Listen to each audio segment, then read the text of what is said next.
Saludos gentes, bienvenidos nuevamente a otro espacio del podcast Barcito FM. Gracias por su sintonía y gracias por compartir, darle like, comentar y por supuesto ver nuestros contenidos.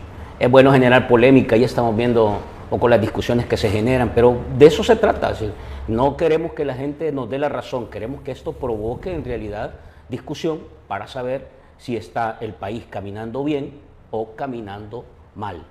Ahora vamos a seguir analizando diferentes temas y temas que en realidad tienen que ver con agendas de coyuntura. En esta ocasión vamos a hablar de la agenda migratoria, vamos a hablar de la realidad que están pasando los salvadoreños en Estados Unidos con este proceso que se está todavía en discusión sobre el TPS. Vamos a hablar también sobre algunas visitas y espacios de debate parlamentario donde se ha abordado la agenda de El Salvador en materia de derechos humanos y por supuesto vamos a hablar de otros temas que tienen que ver con el día a día de El Salvador y por supuesto con la agenda de ustedes. Para eso, como lo hacemos siempre, tenemos a una invitada especial. Ahora quiero darle la bienvenida a Karina Sosa, diputada del Parlamento Centroamericano y secretaria adjunta del FMLN. Bienvenida, Cari. Gracias, un saludo a todos los que siempre están pendientes del programa. Aquí vamos a hablar de uno de los temas que es de mucho interés para las y los salvadoreños. Karina, estaba viendo hoy precisamente, vi que publicabas hoy o ayer, no estoy muy seguro, pero vi que publicabas una intervención en un foro de parlamentarios de un nivel mundial que se reunieron recientemente en un congreso en Argentina y abordaban una temática relativa a los derechos humanos. Y me pareció muy importante la intervención tuya, sobre todo porque, hay que decirlo, muy poco se expone una realidad tan palpable que está pasando el país sobre un estado de excepción que lleva ya casi cerrando 7 meses, un exceso, digamos, que se ha vuelto muy común ya de denuncias sobre abuso al sistema de derechos humanos, etcétera, denuncias sobre el papel de la policía y otras cosas. Hablamos de impunidad, de casos de corrupción, de manejo irregular de los recursos públicos y la verdad es que muy poco se toca estos temas y me pareció muy importante. Tal vez nos cuentas el marco de ese foro, no sé con quiénes se desarrolla ese foro y cómo es que se traduce ese planteamiento que ya anda circulando en redes sociales. Sí, fui invitada a participar recientemente por la Organización Parlamentarios para la Acción Global, que es un grupo de parlamentarios del mundo que se concentran en temas puntuales, entre ellos la ratificación en los diferentes países sobre el Estatuto de Roma, un instrumento internacional que sirve de garantía a los países del mundo y que es una herramienta básica para contrarrestar delitos de genocidio, delitos de crímenes de guerra, entre otros, y que nuestro país tuvo un proceso durante la ratificación, nos acompañaron en ese tiempo de discusiones, habían muchas dudas por parte de parlamentarios integrantes de la Comisión de Relaciones Exteriores, y ellos nos hicieron compañía durante el proceso, aclarándonos inquietudes y conectándonos con instancias claves como la Corte Penal Internacional, donde incluso una delegación de parlamentarios de El Salvador participó y tuvimos reuniones con las autoridades del lugar para aclarar las dudas que existían. Y es así como se da la ratificación en nuestro país. PGA sigue con esa agenda pro derechos humanos. También tiene temas relacionados al medio ambiente, a los derechos de las niñas, de las mujeres. En fin, tiene una agenda muy plural y participan parlamentarios de todos los continentes del mundo. Y en esta oportunidad pues se dio una reunión más en la que dentro de la agenda a desarrollar esos 2 días estaba el seguimiento a la implementación de ese instrumento como es el estatuto y las leyes que facilitan la implementación del estatuto aprobadas en cada país o las modificaciones a los códigos penales de los países ratificantes. Y es así como surge también en ese contexto evaluación de cómo están cada uno de, valga la redundancia, de esos países ratificantes del estatuto. Y en el caso de El Salvador, pues había bastante que hablar, Franklin, porque a la gente en el mundo le llegan ciertas noticias y con cierta intensidad, pero no le llega toda la realidad. Y es un escenario muy importante para poder compartir aspectos reales, no inventos, son aspectos reales que no conoce el mundo y que hay que plantearlo para hacer una valoración conjunta y que también exista un acompañamiento por parte de estas instancias en cuanto al avance que pueda tener un país en materia de derechos humanos, o por qué no decirlo, como en el caso de El Salvador, en casos de retroceso también exista un acompañamiento por parte de ellos. Intervine y la comunidad internacional participante del espacio quedó sumamente impresionada porque de mi boca conocieron aspectos que no sabían de El Salvador y que les han generado alertas a ese espacio tan plural de parlamentarios de diferentes pensamientos del mundo. Y ven ahora a El Salvador desde ese espacio como un país en donde está súper en riesgo la democracia, en donde hay retrocesos en materia de derechos humanos y que es un país que merece el acompañamiento de todos ellos. Tú lo calificabas como que El Salvador es el ejemplo del país donde se viola la ley y se normaliza esa violación. ¿Es así a ese nivel, digamos, y qué es la interpretación que tú percibes afuera? Porque estamos hablando de que la imagen internacional, en realidad, que vende un país es relevante para la dinámica, para la gestión, para la cooperación, hasta para las relaciones de finanzas con la banca multilateral, etc. Esta etiqueta, digamos, que me parece en realidad bastante real, pues, pero ¿cómo se percibe allá? Sí, yo les mencionaba que El Salvador se está convirtiendo en un referente y que aunque ellos no lo consideren, está siendo un referente para sus poblaciones, para los nuevos políticos que puedan ir surgiendo en cada sociedad, porque van a querer imitar y adoptar un estilo prepotente y con todas las características que tenemos en este país de un autoritario, lo van a querer reproducir en el mundo. Entonces no pueden, les decía yo en mi intervención, la interpreto, no pueden ver a El Salvador como un caso aislado, sí, porque se está convirtiendo en algo que otros le están prestando atención y que lo van a querer reproducir, y esa reproducción es un atentado mayor a la democracia de los países, porque sí, El Salvador es un referente de que aquí se viola la Constitución, se hace lo que quiere con leyes secundarias, con el poder que se pueda tener desde algún cargo y nadie dice nada, no pasa nada, es normal. Y cuando se va a la población, la gente no entiende tampoco qué es democracia ni qué son derechos humanos por la desinformación que hace el gobierno de tu necesidad con lo que está haciendo el gobierno. O sea, yo te estoy apoyando en esto, vos tenés una necesidad, estos son derechos humanos y esto es democracia. Pero la gente no entiende ni conoce qué es en esencia la democracia y qué significa que le estén dando un ratito un dulcito, porque lo que realmente se está tejiendo es algo nefasto que después le va a quitar o no va a tener ni siquiera acceso a ninguna cosa de la que ahora tiene. Sí. Y de hecho le ha pasado. Mucha gente que lo acompañó, que votó por él, ahora está arrepentida. Y eso es lo que no quieren reconocer. Y entonces le dan volumen a otras cosas y lo suenan esas cosas hasta con parlantes extra para que la gente descontenta que está saliendo de sus mismas entrañas no cobre la connotación que va a cobrar en algún momento. Por Karina, más que le bajen volumen. Hace unas semanas, vamos a cambiar de tema, te voy a llevar con varios temas que más o menos traigo por aquí.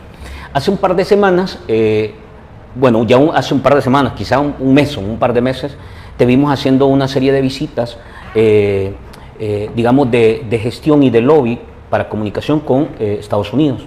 Tal vez nos cuenta un poco el recorrido y posterior a eso también te vimos presentando una iniciativa pensada en el TPS y en la comunidad de salvadoreños que está bajo esta situación, digamos, difícil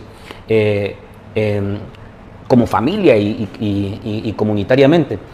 Cuéntanos un poco cómo percibiste ese contacto allá en Estados Unidos con gente de congresistas, con gente, digamos, que trabaja en el ejercicio diplomático, y cuáles los detalles con los que tú más o menos has avanzado en esta iniciativa que se ha presentado, porque hemos visto algunas reacciones posterior a eso. Pero antes de hablar de reacciones, cuéntanos un poco de qué se trata esta visita y cómo se traduce eso en estas iniciativas que se han presentado, tanto en el Parlacen como en el Congreso Nacional.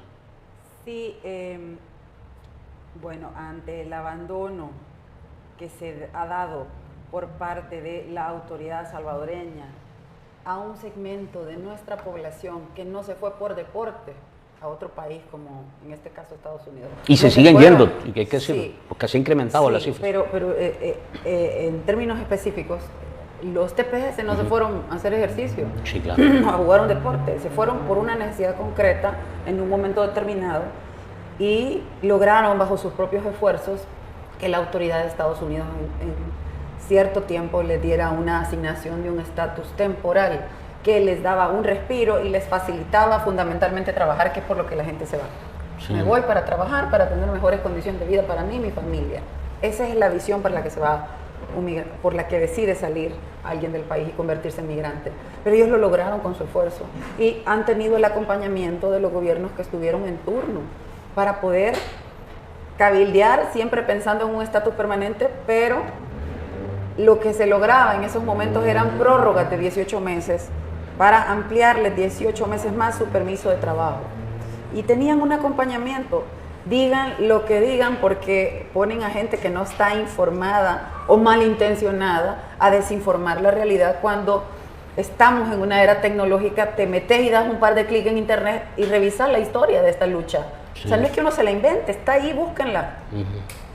Tuvieron el acompañamiento de los gobiernos. El FMLN los acompañó. Esto le molesta a bastante gente. Me tiene sin cuidado, es la realidad y no la puedo ocultar. Los acompañamos. Ustedes veían que el canciller de la República de aquel entonces, Hugo Martínez, estaba en Senado, en Congreso, en Departamento de Estado, buscando ese acercamiento con quienes toman la decisión. Nunca, nunca, nunca, nunca dijimos, ni estamos diciendo que somos nosotros los salvadoreños, las autoridades salvadoreñas, las que vamos a definir las legislaciones en Estados Unidos o cualquier país, o las políticas públicas de cualquier país. Eso es absurdo. Y no revuelvan las cosas. Una cosa es quién decide y otra cosa es quién acompaña a su nacional.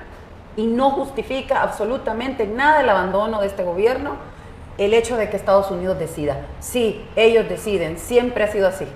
Pero en la autoridad los acompañamos y ellos tienen la obligación de acompañarlos, no jugar con ellos. Antes, Franklin, no solo iba el canciller, iba una delegación de diputados, diputadas, íbamos de la Asamblea Legislativa de los diferentes partidos y participábamos de ese cabildeo. Incluso a veces lo hacíamos conjunto con los TPS, a veces por separado, y nos encontrábamos en los pasillos de Senado y Congreso. Varias veces nos hemos encontrado con ellos en esa agenda para ellos mismos, pero ellos sentían un respaldo. Realmente de eso se trata, que tu autoridad te dé un respaldo político, como lo ha hecho la presidenta de Honduras. Xiomara estuvo ahí hace unas semanas, abogando directamente como presidenta, que no toma decisión por los TPS, pero que sí puede hacer una incidencia positiva para que le den un estatus permanente a sus hondureños tepecianos. Se reunió con ellos. Eso es un espaldarazo a ese movimiento. Eso es decirle al salvadoreño, aunque estés en otra frontera y otro país el que decide ahora por las políticas o legislaciones que emita, pero yo, tu autoridad, no te dejo solo. ¿Y cuál crees? Acompaño. ¿Cuál ves tú que es el estado, digamos, que actualmente están enfrentando, al que se enfrenta la familia, pues los salvadoreños que están básicamente a la deriva, porque ya con el riesgo inminente de que una decisión pueda afectarlos directamente? Bueno, ¿Cómo es el ambiente? ¿Cómo lo percibes? Hoy hay más desesperanza, hoy hay más incertidumbre, desesperación. He tenido la oportunidad de conversar con varios salvadoreños que tienen TPS, miembros de la Alianza por el TPS, que les percibo mucha más ansiedad, mucha más angustia, y con razón, porque nunca antes se había estado tan cerca la posibilidad de que se queden realmente sin un estatus. ¿Por qué? Porque ustedes recordarán, no me dejarán mentir, el presidente de este país hizo alarde de una jactancia manifestando que a raíz de que él era el presidente de este país y estaba el presidente Trump, presidente que impulsó muchísimas políticas antimigrantes, poco fácil creerle que iba a hacer algo a favor de los migrantes. Pero sin embargo el de aquí se jactaba de que como eran amigos iba a lograr más para los salvadoreños en general y particularmente para los TPS. Yo tengo las capturas de todos los tweets mentirosos que puso en esa oportunidad. Y vendió que había logrado un año más, después de que se había supuestamente terminado, logró un año más para los TPS, pero no les dijo a todos ustedes lo que decía el documento que el gobierno de El Salvador firma, en lo que se comprometía el gobierno de El Salvador con el presidente Trump, uno de los más antimigrantes que todo el mundo conoce, y que esto no es injuria ni difamación, es realidad. Al final de ese documento decía que había un compromiso que al terminar ese tiempo iba a iniciarse una autodeportación. ¿Qué significa eso? Sin negociación de nada. Sellamos cero prórroga. Eso significa esa firma. Sello con mi firma de presidente de El Salvador, cero prórroga. Me comprometo a que se vengan al terminar ese año. Que el año termina hoy. Complicados. Que el año termina ya hoy. Porque su lucha ha sido, denos un estatus permanente. Y si no se puede, pues sigamos con una prórroga, pero no nos dejen sin nada. Entonces prácticamente le llegó con esa firma flamante en ese documento, les ha dejado solo una opción, o dos: o les dan el estatus permanente o lo sacan, porque prórrogas, según eso firmado, no existe posibilidad para El Salvador. O quedan en un entorno de ilegalidad ahí viviendo, sí, no, porque si hay que decirlo, porque los hijos que nacieron ahí, ellos ya son... Es que son dos cosas distintas. Ajá. Si nos vamos a lo firmado por los presidentes es una cosa, que puedan hacer cada tepeciano es otra sí, cosa. Eso es lo que te iba a decir. Pero lo que la autoridad llegó a hacer es complicado. Sí. Entonces, ¿cómo es eso? ¿Que los que no decidimos los vamos a fregar a ellos? Como decimos en buen salvadoreño, ¿o los vamos a apoyar? No, si es así, mejor no me ayude, compadre. Sí. Pero deje que sigan en su lucha, no meta la cuchara. Pero con aquel afán de protagonismo y de poner el sello de que por su personalidad, su amistad o por cualquier apelativo que quieran, logró el año, por ponerle ese sello los complicó. Y yo pienso que lo menos que debió haber hecho es sacar los pies del lodo y tratar de enmendar el error cometido, acercándose, designándole a la canciller de manera más constante, a los funcionarios de la Cancillería, que por cierto en la embajada ni la puerta les querían abrir para una carta que llevaban. En las semanas previas que yo visité en septiembre, me reuní con varios y me comentaban que querían entregar una carta y no les recibían la carta en la embajada. ¿Sí? Y después oigo a funcionarios diciendo que están haciendo un lobby. Pero en realidad, no es público. Sí. ¿Quién le va a creer al gobierno que no es público un lobby si hasta cuando estornudan sacan un montón de comerciales y te ponen la publicidad hasta cuando pones la leche en el cereal, o el cereal en la leche, como sea que lo pongas al revés? Sí. Pero ¿quién le va a creer que están haciendo algo sigilosamente? Si la gente lo que le dice a uno es que no los han acompañado, es que los han dejado solos.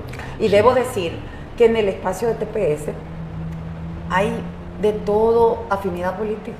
Hay gente de ellos, del gobierno, que tiene afinidad con el presidente. Hay gente que no, que tiene con otros, que tiene con otros. Hay gente es un no tema que va más allá de la agenda partidaria o electoral. No pueden venir a decir que ahí hay una inclinación o definición ideológica, porque lo que hay es algo en lo que convergen todas esas ideologías o ninguna ideología. No, y sería irresponsable eso.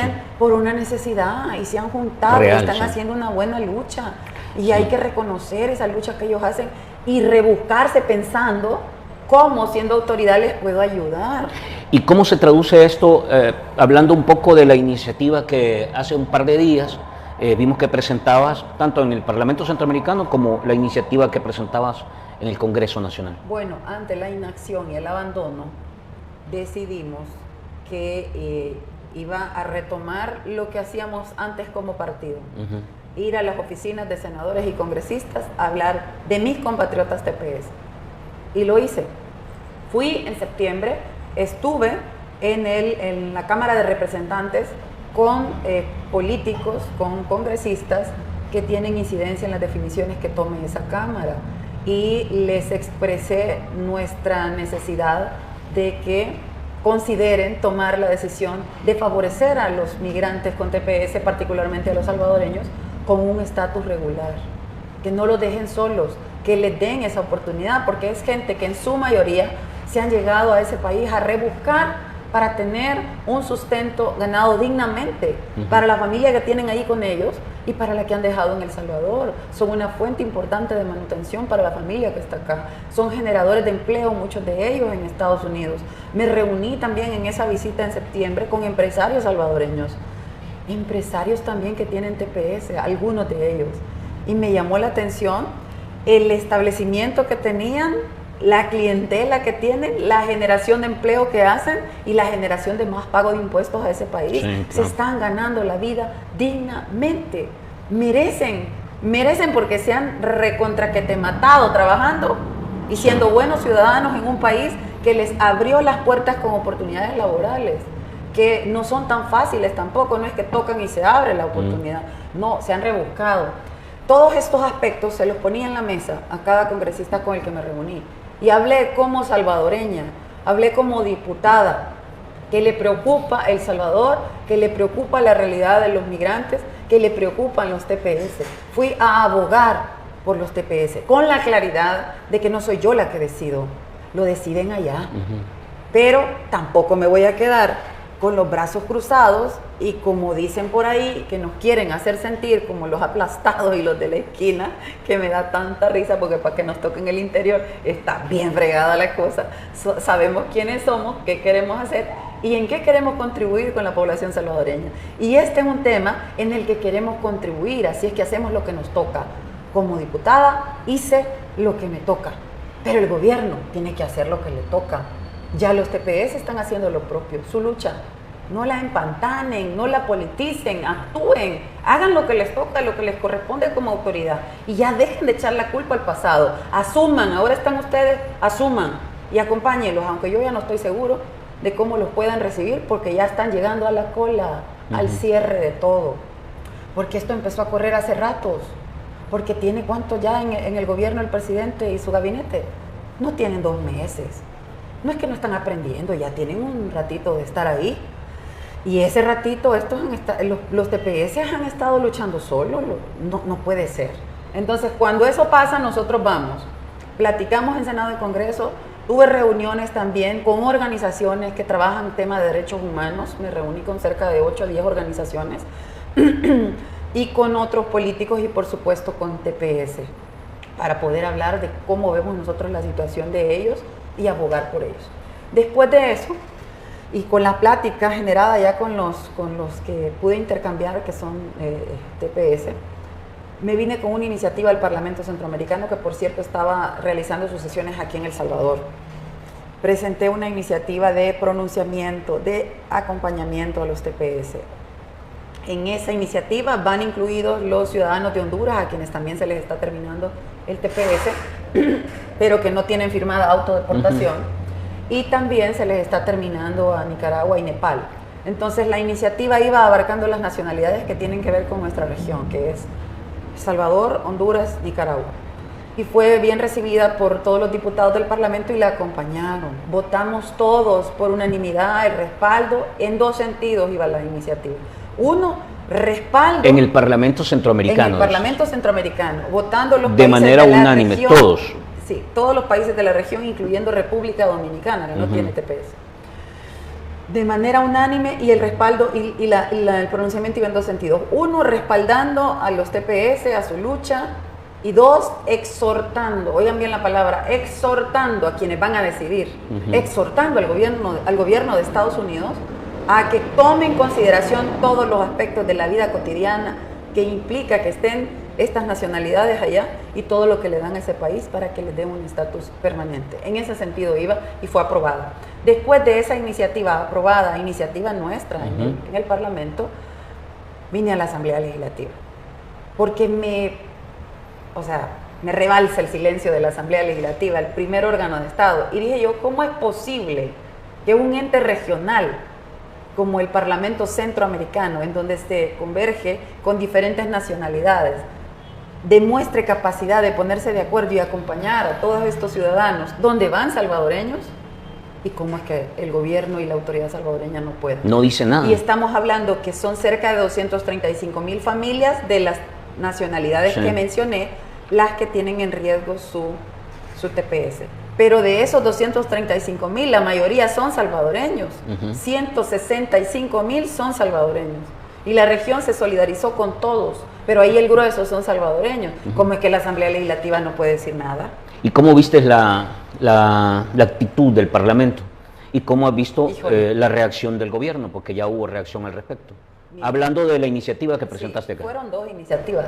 Una era que la Asamblea se pronunciara en los mismos términos que ya lo hizo el Parlamento Centroamericano, que no tiene ningún problema porque la Asamblea en esos términos ya se ha pronunciado en el pasado.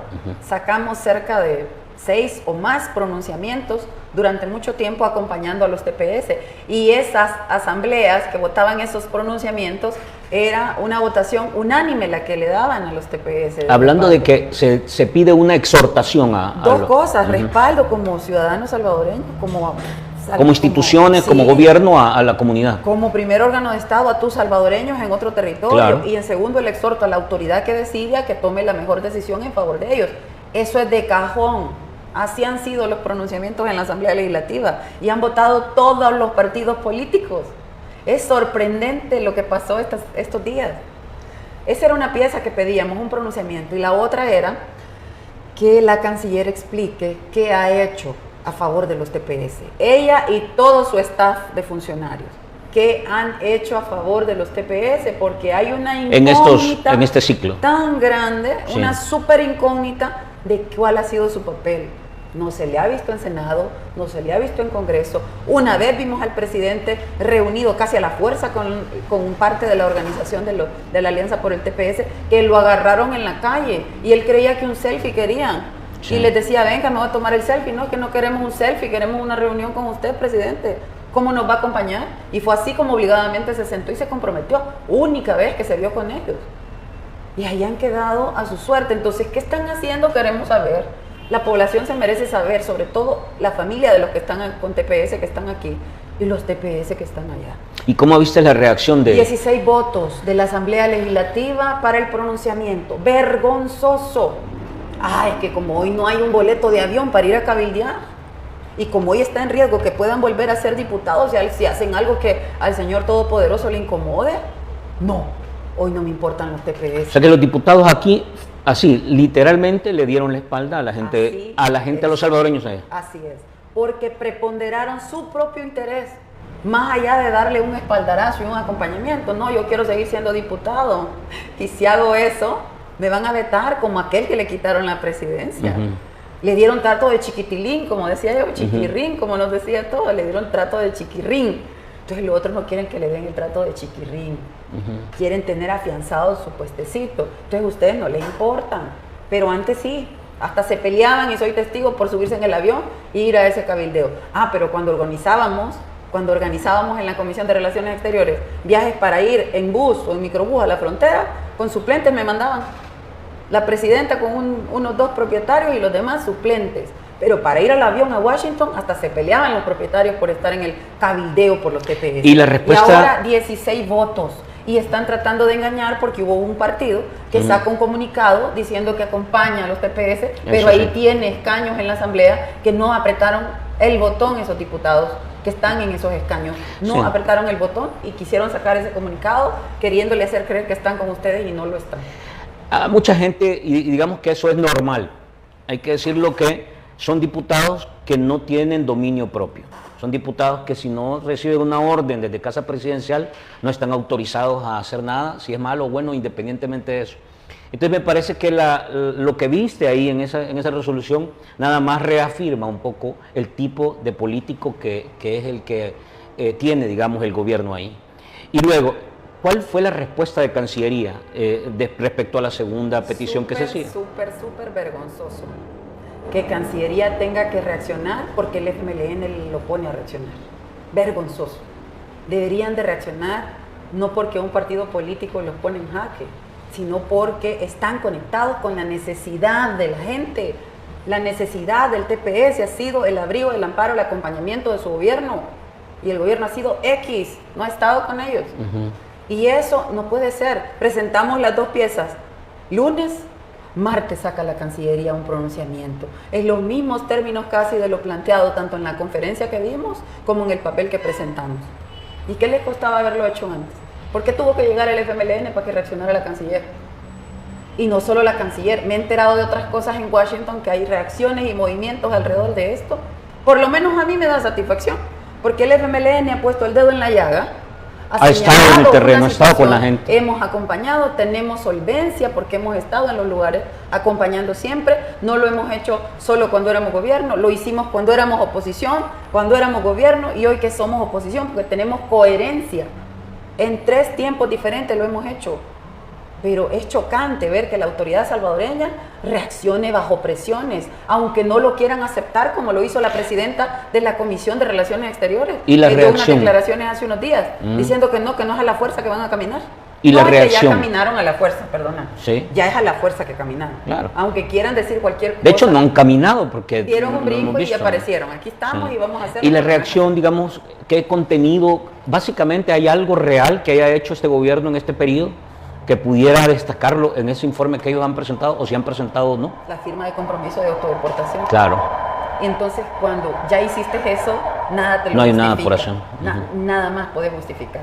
Entonces, con esa metida tremenda de pata que dieron, lo que hicieron fue alejarse de los TPS. Y no era así la cosa. Karina, Tenían que seguir acompañando. podríamos decir que evidentemente esta agenda de carácter relacionada a la comunidad internacional, las relaciones con Estados Unidos, el manejo diplomático, muchos la han calificado ya como un fracaso rotundo del ejercicio público de este gobierno, es decir, por inexperiencia, por poca proactividad, por desconocimiento, y por una serie de aspectos. Pero además de esto, se podría decir que hoy recibe el primer impacto, digamos, de ese resultado, de ese mal trabajo que se ha estado haciendo, y que esto lo reciben lastimosamente la comunidad de TPS, que van a ser como el primer golpe, digamos, fuerte, porque hay otros elementos. Y te lo voy a mencionar para que de una vez me hagas este análisis. Recientemente, creo que fue el fin de semana, se estaban llevando a cabo las votaciones de medio término. Hay una serie de denuncias sobre ataques directos a la congresista Norma Torres, a la injerencia al proceso electoral en Estados Unidos, y hay una serie de denuncias sobre esto que también se traduce en un mal entorno para el país, para las relaciones con Estados Unidos, para la comunidad salvadoreña, etcétera. Entonces, tomando todo esto, ¿cómo se traduce esto en realidad? ¿Se puede calificar como uno de los mayores fracasos y qué tipo de impactos tiene? Para que me hagas una valoración. ¿Tú? Sí, es que realmente el presidente y su gabinete pensaron que hacer política era agarrar una pelota de fútbol y darle con los pies. Y entonces agarraron este tema y empezaron a darle con los pies. Con los pies han hecho las cosas. Con las patas, dicen algunos, pero es con los piececitos. La agarraron de pelota de fútbol. Empezaron a tecniquear, porque ni siquiera a jugar, a tecniquear. Y las relaciones con el mundo no son una tecniqueadita de fútbol, son cosas serias, porque implican el fortalecimiento de las mismas y también acciones conjuntas que puedan contribuir al desarrollo de los pueblos, para alguien que tiene visión. Y para alguien que tiene una visión estratégica, que cree en las relaciones internacionales, en función no de un país más grande que el otro, sino en función de que ambos se nutran de esa relación.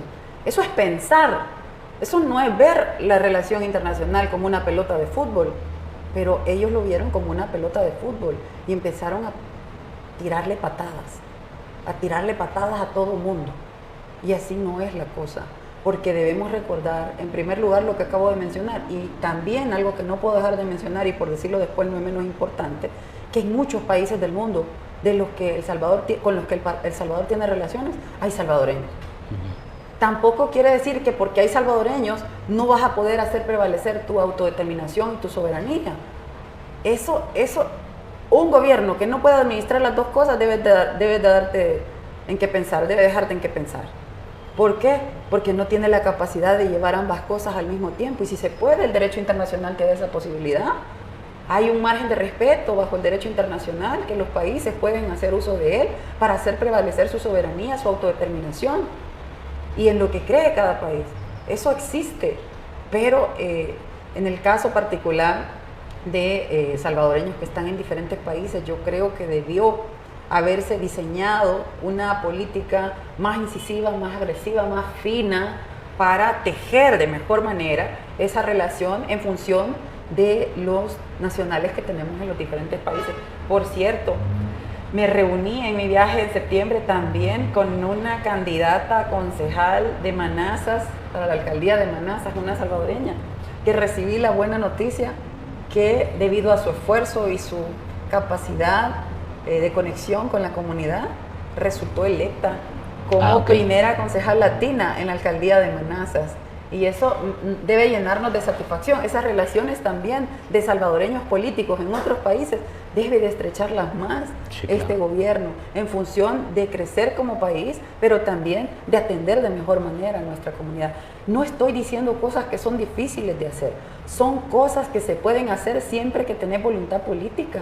Pero si no tenés ni criterio, ni compromiso, ni voluntad política, está bastante fregado como político, porque ¿cómo vas a conectar con las necesidades de un determinado sector? Imposible, imposible. Tenés que tener unas cualidades o características mínimas a desarrollar en tu cargo para poder conectar y de verdad transformar, porque si no solo vas a llegar a hacer lo que te conviene a vos y lo que le conviene a un grupito, como hemos visto en varios casos que se han comportado varios funcionarios de este gobierno.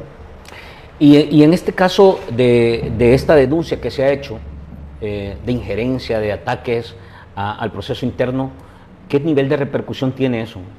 ¿Cómo se interpreta esto? Bueno, ha sido... Digamos en el parlamentarismo, porque hablamos de una congresista también. Ha sido vergonzoso porque los que se han exhibido son los atacantes, desde el presidente hasta sus seguidores, y se dieron cuenta que las cosas son diferentes, que no por tener una bocina fuerte aquí en las redes sociales, al llegar al terreno las cosas van a ser como las redes sociales. No, eso es la falta de contacto con la realidad, esa es la falta de ir al territorio, esa es la falta de tener un contacto directo con la gente la que los hace soñar e ilusionarse que por un movimiento generado en redes sociales van a derrocar o van a quitar a una candidata o le van a impedir la posibilidad de llegar a un espacio. Ya vimos que la diferencia entre ella y el candidato que le seguía son un poquito más de 10 puntos la diferencia. Sí, es una distancia importante. No es un pelo de gato, es una cantidad de votos. Es la segunda vez que vemos a Bukele metido en temas que no le... Sí, esa que energía, ni digamos ni personal ni institucionalmente le tocan. La debería de concentrar para apoyar a la gente. En cosas más coherentes. No para complicarlo como les hizo a los TPS, debería de rebuscarse más.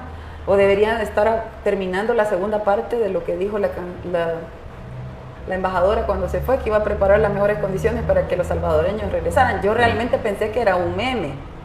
Yo pensé que esa expresión era mentira. No creí que estuviera diciendo alguien que iba a representar al país en una embajada tan importante, que iba a preparar las condiciones para que se vinieran, porque es casi que ir a conectar con una agenda antimigrante. Bueno, andaba en Europa cuando se estaba discutiendo el tema del TPS. Y andaba hablando de que estaba haciendo acciones por los TPS, y ellos se enteraron de que andaban hablando eso. Es una agenda poco y cuerda, no digamos. entienden con qué TPS es que estaba reunida haciendo acciones, porque por lo menos ellos más la han calificado, digamos, a la embajadora, entre comillas, como una promotora del Bitcoin, que básicamente a eso se ha dedicado, digamos, por lo menos públicamente, más que a defender a la gran agenda del país y de la comunidad salvadoreña, promoviendo Bitcoin, ¿verdad? Sí, lástima, que porque el Bitcoin, en la Comisión de Relaciones que además el Bitcoin es como otro en la Comisión de Relaciones fracaso acumulado. Cuando estuvo, eran muy pro derechos de los TPS. Hay grabaciones en la Asamblea Legislativa, que era en discurso muy pro derecho y se sumaba a los esfuerzos que proponíamos y ejecutábamos en la comisión. Pero ahora que tuvo la oportunidad en el terreno, se ha dedicado más a la agenda del presidente que a la agenda humana y que le interesa a todos los salvadoreños. Es que la responsabilidad que pueda tener un funcionario debe procurar, porque debe ser difícil para algunos, pero deben procurar ponerse una camiseta país, no una cian, sino una azul. Ya ni cian, porque azul, uno no sabe si es camiseta Salvador. de Bukele, porque ya no sabes ni de qué partido luego. Sí, o del color que sea, pero... Te quiero preguntar otro tema que tiene que ver con esto y luego nos quedamos con algunas agendas más locales. Voto en el exterior. Tiene que ver con la comunidad salvadoreña allá y de otros también. Hubo una reforma, no te he escuchado opinando sobre esto y por eso quiero consultarte cuál es tu opinión respecto a esta reforma que se sacaron de la manga en unas 2-3 días. Lo montaron, de hecho quitaron al diputado de Ghana, que se atrevió a decir un par de cosas que a él le parecía que no se hacían bien. Al día siguiente aparece corrigiendo la plana y dijo que no quería decir eso. Pero bueno, aprueban una reforma, ya está lista, ya está aprobada. Muchos dudan de que eso se traduzca en algo, digamos, que fortalezca la democracia y más ha venido reafirmando ese sentir de un evidente fraude que se puede marcar en el proceso electoral. ¿Cuál es la lectura que haces tú, Karina? Yo lo dije en una entrevista hace un poco más de meses, hace como 3 meses, y decía que para mí el presidente ha segmentado en categorías a los salvadoreños en el exterior. Y la categoría que es más cercana a sus intereses es a la que le da preponderancia. Lo lamento, no debería de ser así. Deberían de estar todos en el mismo plano, pero para él hay segmentos. Y los que más le interesan son los que van a votar. Los demás no existen. Y lo digo con propiedad, porque he estado en frontera, Guatemala, Honduras, y he visto el abandono del migrante de a pie, del que se va allagando o ampollando sus pies en ese camino de la ruta migratoria, el que va a expensas de un coyote, el que se escapa a ahogar en el río. Ese está completamente abandonado. Así como ven a los TPS, solo que en una condición quizás más complicada, porque van en un camino rodeado de múltiples complicaciones y de cosas que lo convierten en una presa fácil a caer en manos de crimen organizado, de narcotráfico, tráfico de órganos, entre otras cosas. Entonces, esos no existen, los TPS no existen, los irregulares no existen. Acá están los que me interesan, voto en el exterior. Me interesan, y ahí vienen y te ponen aquel gran discurso, todo el aparataje del Estado, que los salvadoreños que están en el exterior son importantes y por eso este presidente les va a dar la oportunidad de votar. Y vienen unos todavía más mentirosos y empiezan a decir que nunca habían votado.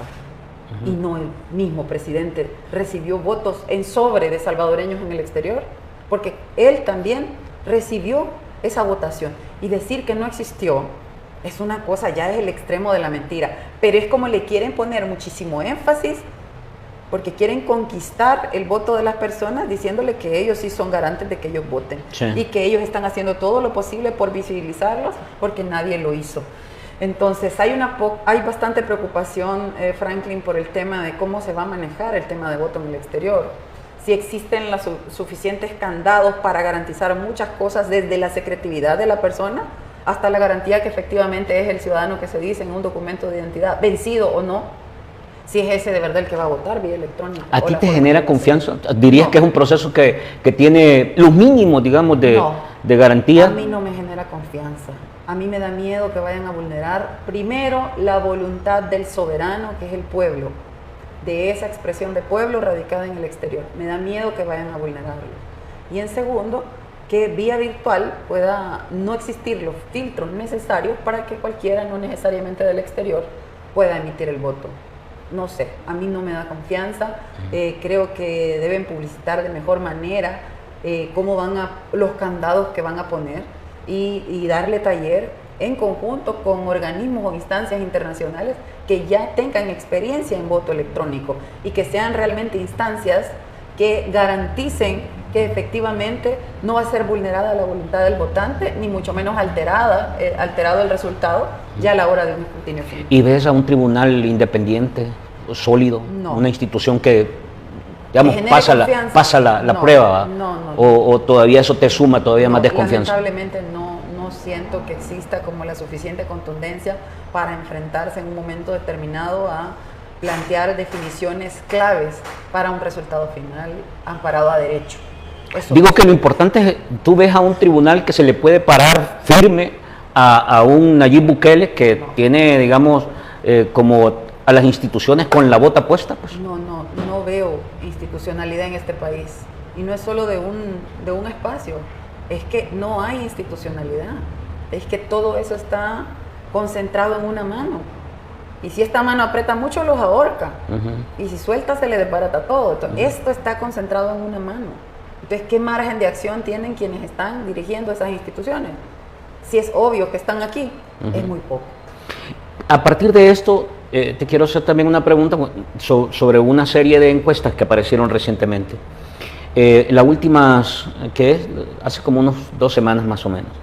Y aparecen señales que creo que fue lo que más destacó de esas encuestas, es un descenso significativo de la última encuesta, sobre todo en la tecnológica y creo que también en la misma Gallup, un descenso significativo de nuevas ideas que baja alrededor de 25 a 26 puntos en preferencias de partido. El resto de partidos, digamos, se mantienen básicamente en sus mismos tamaños, pero lo que crece es la gente que tiene una preferencia independiente, es decir, que no está viendo preferencias en los partidos. Y esa caída de nuevas ideas ha generado una serie de comentarios, digamos, de una serie de gentes que dicen, es un partido que cada vez ha venido mostrando mayores niveles de error y eso se traduce ya en factores de desconfianza. Tú también viste las encuestas, no sé si tienes alguna valoración al respecto. Sí, y antes de ver la encuesta vi las acciones del presidente y sus movidas estratégicas con sus seguidores, con su segmento de gente cercana. Propiciar la creación de nuevos partidos políticos. Okay. Es que ahí, por lo menos ahí, me encendió un gran foco rojo, de que estaba preocupado y que tenía que garantizar a través de otros partidos políticos tener el número que tiene en la Asamblea Legislativa porque lo va a perder por su bandera. Eso él me lo hizo saber a mí como política. O sea, tú ves que Nuevas Ideas de verdad está cayendo. Él nos lo dijo, sin decirlo nos lo dijo, porque estos dos partidos nuevos, que ni me puedo aprender el nombre porque son tan iguales. Sí, no, tampoco, no los recuerdo. No me acuerdo, pero están ahí, están en movimiento. La venta que le andan haciendo a la gente en el territorio, que son partidos del presidente. O sea, téngame confianza que somos lo mismo, solo que vamos a ponerle otra banderita a esto.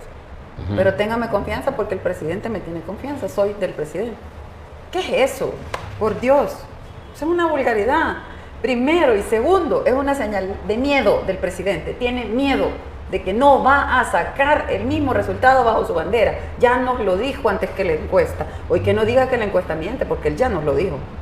Si no, no hubiera creado esos partiditos que andan diciendo ahí que son de él.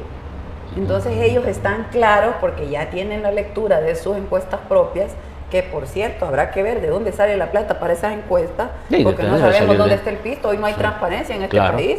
Las instancias que ventilaban la transparencia hoy solo están de adorno o en el edificio nada más, pero en la práctica no podemos saber los salvadoreños a dónde se está yendo a parar el dinero del pago de impuestos. No sabemos. Las señales que tenemos cuando nos podemos dar cuenta que no se está administrando bien es con aquel rumor que se generó en las mismas redes sociales del atraso del pago a empleados del sector público. Ahí te das cuenta de que algo malo está pasando. Pero bueno, son señales previas a la encuesta. Ya la encuesta para mí es el segundo escenario, o mejor dicho, el escenario de confirmación de lo que él me hizo ver a mí, de su preocupación. Porque crear otros partidos es buscar garantizar que los diputados que ya no va a sacar aquí los pueda sacar con estos partidos y como se venden como hizo ahora con el PDC, con Gana, con PCN. Porque a eso se los desapareció. Se los consumió. Sí.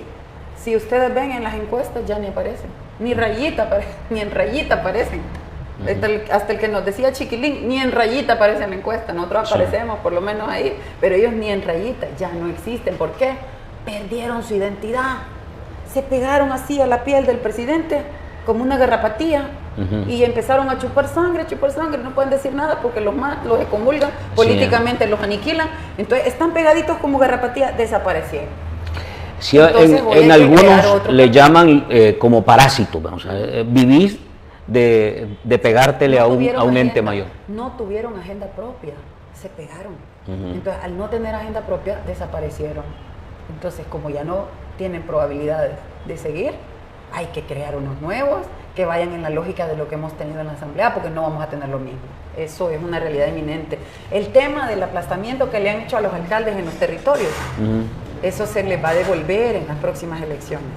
Porque la gente ha entendido que si su alcalde no ha reaccionado con problemáticas en su comunidad, es porque el presidente no le da dinero al alcalde porque es de otro partido. Y en el peor de los casos, Franklin, de su mismo partido. Porque ahí hay preferencias que no las pueden tapar con un dedo. Eso te iba a preguntar. Ayer vimos una publicación del FMLN denunciando una vez más este tema de manejo mediático de la agenda de los alcaldes y de una convocatoria y de un anuncio de renuncias. ¿Cómo leen ustedes todo esto? Porque esto tiene que ver con la asfixia financiera, la anulación del FODES, la poca capacidad que tienen. De hecho, algunos municipios han dicho que trabajan mediodía, o sea, en realidad tenés como empresas en quiebra ahí, ya no van a poder funcionar. Sí. Pero ¿qué es lo que está pasando electoralmente y políticamente? ¿Qué es lo que están haciendo con los municipios y cómo esto se traduce a estos anuncios de renuncia y la activación de nuevos partidos? Persecución política, así se llama, persecución. Y hay niveles de acción. Hay unos con los que de una vez se van y los llevan a la cárcel. Sí. Hay otros que les empiezan a generar un movimiento de desgaste previo a otras acciones y en este caso, como es el de los alcaldes, que no, estos 4 no es la primera vez que nos la hacen como partido, tienen el mismo modus operandi, no cambian nada. Los mandan a llamar, los presionan, o te salís del frente, o te echamos a la corte, o te echamos a la fiscalía, o te vamos a hacer esto, a probidad. Es lo mismo les han dicho a todos. Entonces, o salís del frente o te hago esto. Y entonces es ahí donde varios han tomado esa decisión de salirse. Pero mi abuela decía, a la fuerza ni el agua es bueno, ni el agua. Presionen todo lo que quieran, aprovechen su fiesta, desen gusto en la piñata ahorita. Hagan toda la persecución que puedan, porque el poder no es eterno. Por más que lo quieran eternizar en este país, no lo van a lograr. El poder no es eterno, lo van a tener un tiempo. Y ahorita están buscando aplastar con el tiempito de poder que tienen, después viene la vuelta. Y ellos están haciendo persecución con nuestros alcaldes y aparentemente teniendo éxito, que realmente yo no lo llamaría de éxito. Porque cuando tenés a alguien con el brazo doblado, ¿cómo va a caminar a tu lado? Sí, es sometimiento. Es complicado, sí. Es bien difícil y no son logros. Y no es como son de tontos porque te lo sacan eso. Ellos sacaron primero la carta, el diario El Salvador sacó primero la carta y un día después obliga a que den conferencia. De hecho, ahora me confirmaban que la persona que moderó la conferencia de los alcaldes es empleada de Capres.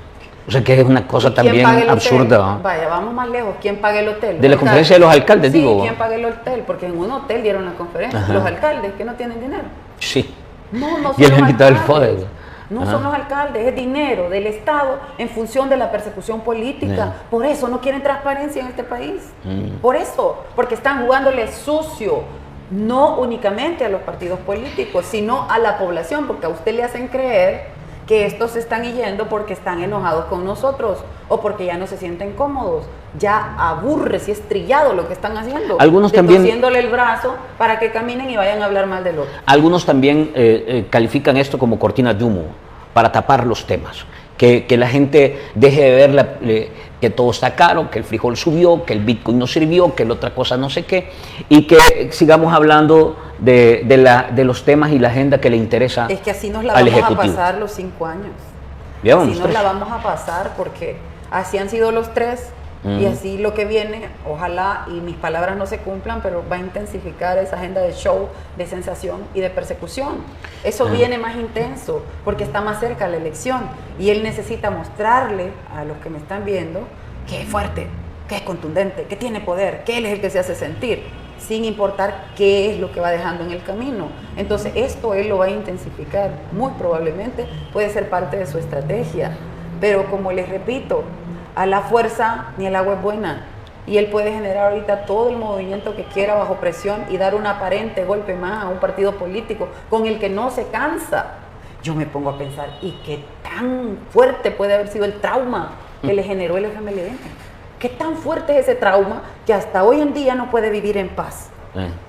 Hay que pedir por su alma porque no tiene paz, no tiene tranquilidad. Vive pensando cómo atacar al FMLN, cómo vengarse del FMLN. ¿Y por qué? Pues no al final dicen que somos los de la esquina y que no existimos y que nos morimos. Y entonces, pues, ¿cuál es la energía concentrada contra nosotros? Viva como funcionario el tiempo que le toca y actúe por el país. Deje en paz a la oposición. ¿Cuál es el miedo? Y no usted es el todopoderoso, pues. ¿Cuál es el miedo que le puede tener a la oposición? ¿Cuál es el miedo que le puede tener al FMLN? Déjenos ser oposición con planteamientos contundentes como los que hemos venido haciendo, conectando y poniéndole sobre la mesa los problemas de país que quieren visibilizar, sacando cortinas de humo porque no tiene respuesta a los grandes problemas de país, porque la gente en El Salvador se sigue yendo, se siguen yendo en cantidades considerables. Y de eso, miren, no dicen nada. De la pérdida de miles en el Bitcoin, mira, nadie dice nada. Bueno, hasta una entrevistadora de CNN, creo que era, le estaba diciendo, ¿qué dirá el presidente de El Salvador hoy que llegó a no sé cuánto, bajo 15,000? A 16 y algo anda ahora. Pero yo vi una cifra un poquito más baja que ella le hacía la pregunta, ¿qué decía el presidente? No dice, le daban ganas de contestarle, no dice nada, porque son de los temas que no hay que hablar y que si decís algo, sos incómodo, te inventan cualquier cosa, te ridiculizan, te ponen cualquier cosa en las redes para distraer a los que están viendo las redes sociales, pero no solo los que están viendo las redes sociales, sino los que están padeciendo la falta de acción del gobierno en un segmento determinado, en un rubro determinado para mitigar su situación difícil, para que no le prestes atención y te pongas a reír o te pongas a ver el chambre que le están generando a un político. Antes de cerrar con el último tema, que quiero tocarte un poco la dinámica más interna del FMLN, pero quiero cerrar con esto, digamos, la agenda nacional. Hay, básicamente, lo que han planteado es que la agenda de este gobierno, el único tema en el que está centrado es la seguridad. Y sobre esa base ha venido ampliando los niveles de intervención y cerrando los espacios de derechos. Y ahora se aprueba recientemente una última reforma para intervenir telefónicamente, para ampliar la intervención telefónica, dándole la autoridad al fiscal para que él pueda ordenar a quién intervienen o no. Y además exigiéndole a las telefónicas una serie de aspectos para que puedan dar información de pe a pa de las personas que contratan los servicios. Y hemos hablado, digamos, tecnológicamente con expertos de qué es esto, y básicamente dicen una invasión absoluta de lo que es tu vida privada. Todo esto con la cobertura de que el país necesita más seguridad, que el combate a las pandillas, que el cuento aquí, que el cuento allá. Mientras siguen saliendo otros casos, pues hay un caso que aparece, Osiris Luna nuevamente señalado, vinculado a pandillas y otro tipo de cosas. Pero ¿cómo ves esta agenda de seguridad? ¿Hasta cuándo se puede sostener y a qué nivel, digamos, ya de amenaza de los entornos de derechos de la persona puede llegar, tomando en cuenta que viene un periodo altamente electoral? Ellos quieren hacer creer que hasta ahora nos oyen. Hasta ahora lo hacen público, pero eso ya lo venían haciendo. Y realmente debo decir que cualquier autoridad que fuera, la que estuviera en turno, que busque atender necesidades de la población, esa acción es positiva. Yo no puedo ignorar eso. El quererle cambiar la vida a alguien es positivo. El punto es cómo lo haces y a costa de qué lo haces.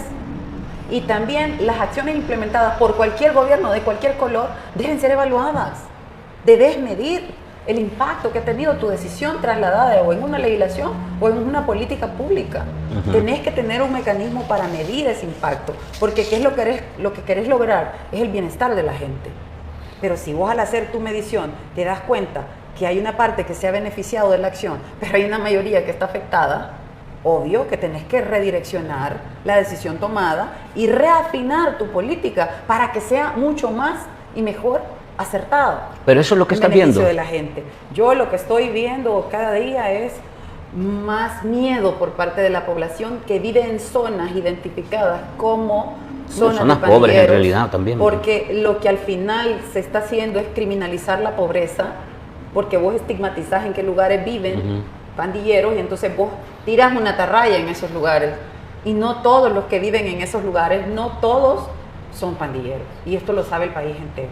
Y también saben que hay un montón de familias en este país que en este momento están llorando a sus seres queridos, que no tienen nada que ver con un pandillero y que es injusto que por vivir en una zona roja o marcada como zona de pandillas, pague las consecuencias como pandillero y esté en una cárcel y su madre, su padre, su familia, sus hijos, su esposa, su compañera de vida estén llorándolos.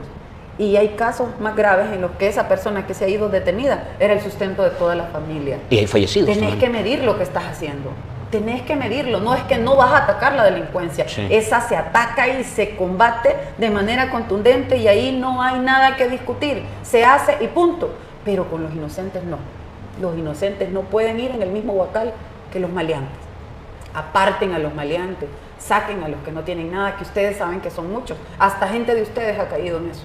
No puede ser. Y porque digamos esto, nos empiezan a señalar aquí como defensores del modelo. Sí, a difamar y una cosa. Y creen que así nos van a callar. Ay, Dios.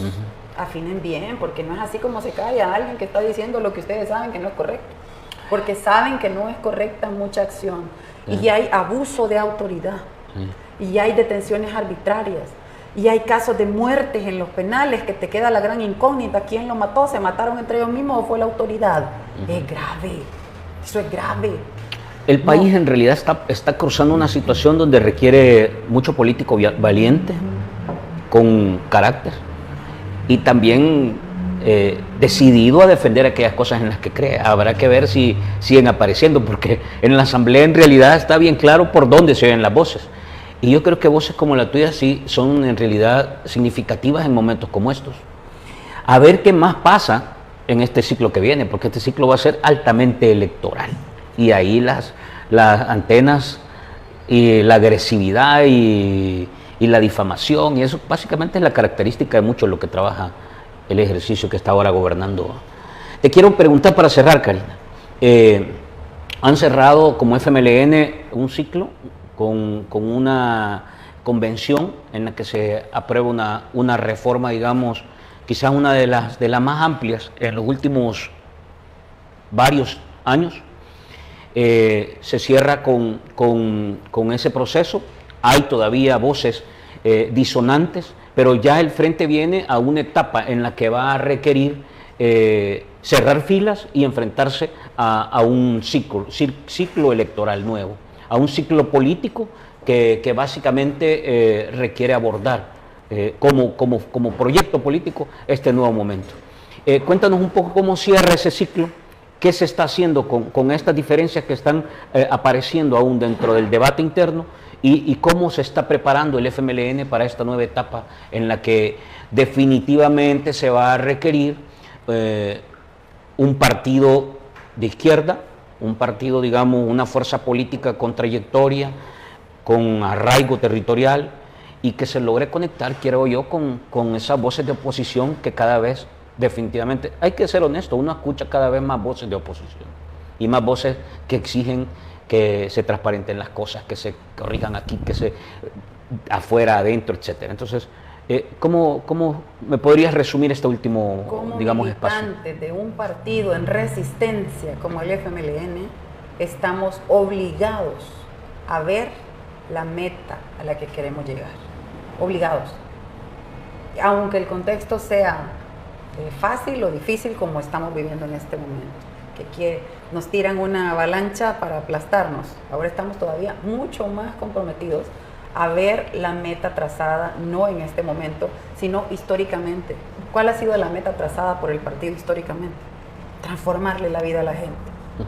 Es que el fin no ha sido el FMLN en sí, ha sido ¿en qué sirve el FMLN en el país?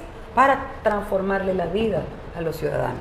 Y eso hizo que el FMLN entrara a una trayectoria de lucha y se alzara en armas.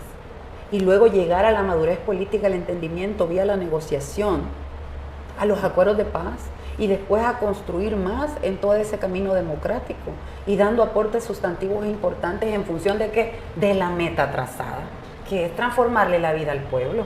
Y eso no ha quedado desfasado, sigue vigente, es y debe ser la razón de ser del FMLN. Si yo no veo en este momento, con toda la avalancha que tengo, si yo no veo la meta histórica trazada y el sentido del por qué nacimos, no estoy en nada. Y yo no creo que mis compañeros estén pensando en no estar en nada. Creo que todos queremos estar en algo. ¿Y en algo que es? Encaminar hacia la meta trazada, histórica, no de momento, es histórica. Y en función de eso, ¿qué hay que hacer? Utilizar las herramientas necesarias para reforzar nuestro caminar hacia esa meta trazada históricamente. Lo que acabamos de cerrar es un instrumento del todo, pero no es el único. Hay muchos retos, desafíos internos y externos que debemos tomar en consideración y hacer análisis atinados de cara a qué queremos seguir siendo para el país o qué queremos ser. Eso es algo que debemos, son preguntas claves no para cambiar la meta, sino para reforzar el caminar. Y eso es clave. Entonces, hemos empezado en esos pasos importantes, que el que se salga por otro lado, creo que estará complicándose en sí mismo porque hay una convergencia y una coincidencia de caminar de manera firme, fuerte, resistiendo, sí, pero también avanzando hacia la meta trazada. Y en eso, pues, obligatoriamente la ola interna va a hacer que caminemos todos al mismo lugar, porque no hay opción. Ese es el momento que nos toca vivir.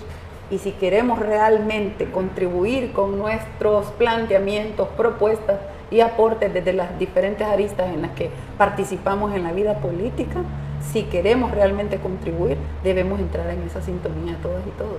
Y yo sí creo que aunque somos un partido que ha estado mayoritariamente atacado por el presidente o con quien ha descargado fundamentalmente toda no hay su día energía, no hay día que no estemos en que tendencia, no huele cohete, pero sí. Él mediáticamente sabe qué significa tenernos aquí. Yo no entiendo por qué lo hace. No, de hecho, el dedicarle tiempo siempre al FMLN implica que el frente es uno de sus temas, digamos, del día. Te dicen que no vale, que no son nada, pero te tienen en tendencia. Dicen una cosa y demuestran otra cosa. Te necesitan para su día a día, entonces. Pero ellos saben lo que significa tenernos aquí. Y yo debo decir que también nos conocen, porque quieras o no, el presidente pasó por el partido. ¿Tú crees que sabe del compromiso que tenemos, sabe de la calidad de militancia, sabe de esa convicción que hay, de la entrega, de la organización, de la disciplina que tenemos, que aunque no estamos en los momentos de bonanza que estuvimos en algún momento, pero sabe que esa esencia no se pierde. Y eso es lo que nos ha tenido parados y nos sigue haciendo resistir la avalancha que nos han tirado. Y también porque los planteamientos que hacemos no están despegados con las necesidades de la gente. Y además los compañeros, compañeras, en los diferentes espacios que estamos haciendo propuestas concretas que conectan con la necesidad. No hemos hablado del Parlacen, pero esta servidora tiene cumplió un año, el 28 de octubre. Y hay 5 iniciativas que presenté y que han sido aprobadas en el Parlamento. Y además hay que decirlo, lo iba a decir al final, pero tienes razón, o sea, me informé que te habían ratificado nuevamente en la directiva, ¿verdad?, del Parlacen. Y creo que también eso es un reconocimiento. Creo que lo que yo te decía, o sea, mujeres que ganan el espacio, porque además el Parlacen son ¿cuántos diputados? 124. ¿Y cuántos es digamos, el grupo parlamentario del FMLN ahí? Uno. O sea, te estoy diciendo en realidad, es simple y sencillamente ganarse el espacio. Y yo creo que ese espacio la gente lo reconoce, lo valora y también lo respeta. El respeto es lo más importante de todo, porque la fama puede tener un momento, pero el respeto en realidad es un reconocimiento que va para largo. Quiero cerrarte con dos cosas así siempre con el partido, porque eso, para que quede un poco claro, digamos. ¿Tú crees que hoy el FMLN está proyectando hacia afuera? Porque yo escucho una enorme necesidad de muchas voces de saber qué está pensando el frente.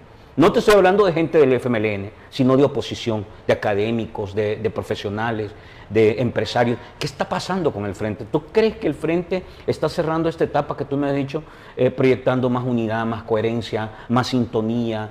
¿O todavía hay cosas que deben despejarse para enviar ese mensaje? ¿Y qué mensaje es el que se está enviando a ese segmento importante de la oposición que ve todavía en el frente y que probablemente eso preocupa mucho al oficialismo? A ver, yo voy a hablar de manera muy franca. Retos y desafíos han habido y habrán.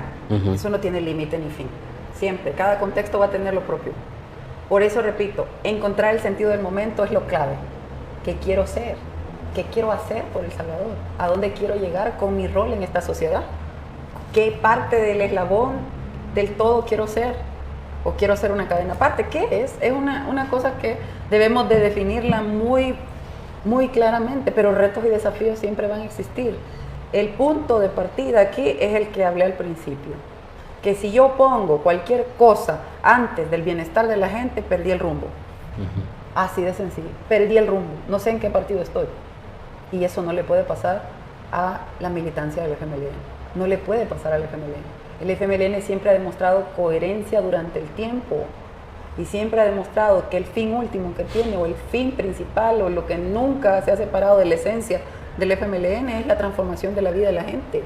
Entonces, en función de eso, tenés que sacar las herramientas o agarrar las herramientas que te van a servir para avanzar, a concretizar eso, ir transformando. Hay tanto que hacer. ¿Y qué le dirías tú a toda esa gente que está pendiente de qué va a pasar con el frente? ¿Cómo va a aterrizar? ¿Que se espere? ¿O qué le dirías? No, hay tanto que hacer en este momento. Digo, no me refiero a la gente dentro del FMLN, porque eso también queda bastante claro. Me refiero al que está afuera, al que está pensando en país, en que está preocupado porque se le están subiendo las cosas, lo caro de la vida. No tiene que esperar, Franklin, porque hemos estado actuando. ¿Qué debería estar viendo la gente? No tiene que esperar porque hemos estado actuando. A pesar de los retos y desafíos externos e internos, hemos estado actuando. en esa función de esa meta que te he planteado. Porque no hemos dejado de estar conectados con sectores agropecuarios, con mujeres, con jóvenes, con migrantes. Pero ¿sientes tú que hay un mensaje claro o todavía hay cosas que hay que despejarle a esa gente? Yo te repito lo que te dije, retos y desafíos han habido y habrá, siempre. Sí. Se concibe como un reto y desafío. Pero inacción no ha habido. Okay. Lo que ha tratado de visibilizarse del FMLN por agentes externos como el presidente y su gente, es que no tenemos margen de acción porque estamos reducidos. ¡Falso! Si estuviéramos reducidos y no tuviéramos margen de acción, no nos tuvieran aquí en tendencia. No, y además se ve una demanda. Tenemos margen de acción y estamos actuando. Que no tenemos la... ¿cómo decir? No estamos viviendo el tiempo de bonanza que teníamos antes, de muchos funcionarios públicos, de estar en el partido de gobierno y poder tener mayor incidencia. Eso es distinto a no hacer nada. Pero sí ha habido conexión, sí ha habido interacción, sí ha habido visibilización de las necesidades del país, y no solo denuncia y visibilización, sino propuesta de acción. Que en la Asamblea Legislativa se han querido ignorar es otra cosa. Que el presidente no las tome en cuenta, o sí las tome en cuenta, pero dice que son de él y anula a quien las presente, es otra cosa. Pero para cerrar, hemos estado actuando en función... Para cerrar, y hoy sí para cerrar ya.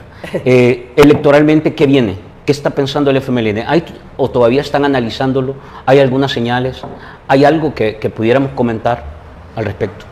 Vamos a tener procesos internos después de haber salido de la modificación al estatuto, en los que vamos a retomar algo que ya habíamos iniciado, que son debates precisos de acuerdo al contexto y definiciones acerca de las decisiones que hay que tomar en cuanto a lo que se avecina. En eso estamos en este momento. Y por supuesto, en la medida que eso va avanzando, también nosotros continuaremos no concentrados únicamente en el debate interno, sino también actuando y haciendo propuestas en función de la población. Y repito, de las iniciativas presentadas en el Parlamento, las 5 fueron aprobadas. Dentro de esas 5 hay 2 propuestas de ley marco, y me da satisfacción, porque que proponga y se aprueben leyes marco en un escenario donde participan tantos parlamentarios de la región, realmente es un logro importante, no para Karina, no para el FMLN, sino para el país y para la región. Y esas 2 leyes tienen que ver con migrantes también que han estado invisibilizados y que están en incremento. Mujeres migrantes, madres solteras, una ley marco que va a buscar atender esas causas y también el camino que ellas toman en la ruta migratoria, así como el retorno a sus países, y la otra que es del segmento más ignorado, que son los migrantes desaparecidos, a los que lamentablemente les toca la carga o la responsabilidad de la búsqueda y la repatriación a su familia, cuando deberían de ser los estados los que asuman la responsabilidad, porque la gente se va mayoritariamente, ¿por qué? Por falta de oportunidades. Entonces la familia no puede quedar sola al final. Esas son 2 de 5 que hemos aprobado en el Parlacen, que ha sido iniciativa de esta servidora, y que también en parte del trabajo que he estado desempeñando ha tenido que ver el tema de las relaciones internacionales, el lobby, el acercamiento con autoridades como las de Estados Unidos y con organizaciones en Estados Unidos, para poder visibilizar más el tema de la migración y también el tema de cómo fortalecer el abordaje de los derechos humanos. Yo creo que, bueno, de entrada te felicito, porque en realidad veo una agenda muy activa, y además me encanta que mujeres asuman liderazgo y ganen terreno. Yo creo que al país le cae muy bien eso. Yo supongo que con esto del TPS y por toda la presencia que estás teniendo, supongo que hay gente que querrá escribirte o querrá tener contacto contigo. No sé si pueden escribirte a alguna cuenta o al Twitter o algo para que la gente te busque. Sí, pueden escribirme a mis redes sociales. Yo trato de revisarlas con regularidad. Los ratitos. Es un poco complicado, pero trato de revisar con regularidad el Instagram. Tengo Twitter, Facebook, página de Facebook, y también TikTok. Bueno, a seguir a Karina. Gracias, Karina, por estar en Barcito FM. Siempre quedan temas, pero en realidad creo que hemos tocado una buena agenda, interesante, y escucharte también. A mí me gusta en realidad tu punto de vista. Creo que le cae bien a la política este tipo de debate, más de verdad, más franco, y menos encamisetado, digamos, más salvadoreño. Gracias. No, gracias a ustedes por la oportunidad de poder conversar de estos temas que son de interés para los salvadoreños, independientemente del lugar donde se encuentren, y un saludo especial a los compatriotas en el exterior. Reiterar un compromiso que hemos tenido como partido siempre con ustedes, de acompañarnos en lo que nos corresponde. A ustedes, gentes, nuevamente gracias por acompañarnos. Ya saben, en la semana vamos a compartir pequeñas cápsulas de esta conversación y contenido para que podamos difundir con mayor fuerza, digamos, estos planteamientos que sin duda son importantes. Digo, no es para que la gente aplaude, sino para que discutan, para que puedan tener otro punto de vista, para que puedan ampliar la información con la que cuentan. Y sabemos que la información que llega a nuestros teléfonos y a nuestros dispositivos es fundamental porque es lo que vemos todos los días. Así que los veo hasta la próxima y gracias por estar en Barcito FM.